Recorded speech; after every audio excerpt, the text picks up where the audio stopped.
Assalamualaikum warahmatullahi wabarakatuh. Saya Syifa Nur Azizah dengan NIM 21231101 dari kelas pendidikan IPA A.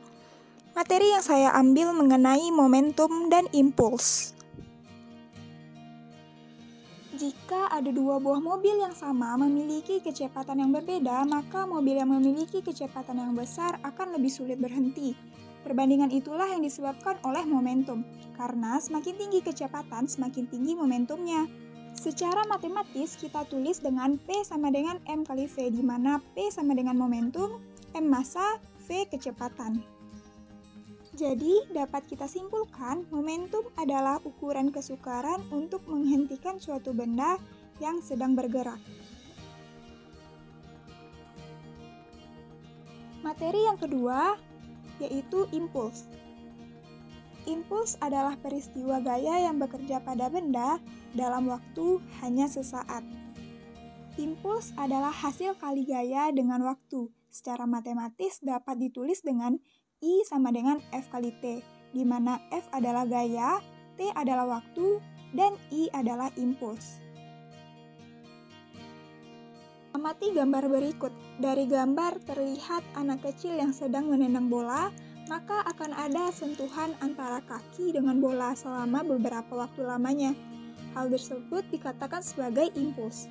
Materi yang ketiga yaitu hukum kekekalan momentum. Hukum kekekalan momentum berbunyi, jika tidak ada gaya luar yang bekerja pada sistem, maka momentum total saat dan sebelum sama dengan momentum total sesudah tumbukan. Atau bisa kita tulis dengan F aksi sama dengan min F reaksi. Agar lebih jelas apa maksud dari pernyataan tersebut dapat diperhatikan pada animasi berikut.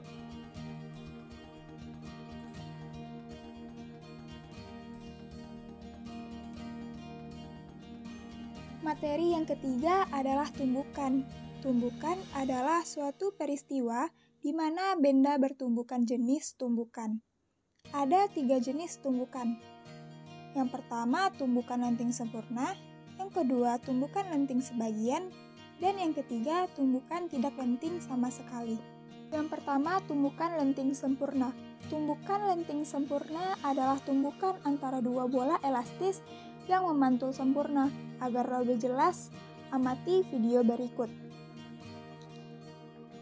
Dua buah bola bisa mengalami tumbukan lenting sempurna bila tidak ada kehilangan energi kinetik ketika terjadi tumbukan. Energi kinetik sebelum dan sesudah tumbukan sama. Demikian juga momentum dari sistem tersebut. Yang kedua, tumbukan lenting sebagian. Tumbukan lenting sebagian adalah tumbukan antara dua benda yang jumlah energi kinetiknya sesudah terjadi tumbukan lebih kecil dibandingkan sebelum terjadinya tumbukan. Agar lebih jelas, amati video berikut. Dua buah benda dikatakan mengalami tumbukan lenting sebagian bila ada kehilangan energi kinetik setelah tumbukan. Yang ketiga, tumbukan tidak lenting sama sekali. Tumbukan tidak lenting sama sekali terjadi jika dua benda yang bertumbukan menyatu dan bergerak secara bersamaan setelah terjadi tumbukan. Dan setelah terjadi tumbukan tersebut, kedua benda memiliki kecepatan yang sama. Momentum sebelum dan sesudah tumbukan juga bernilai sama. Agar lebih jelas, amati video berikut.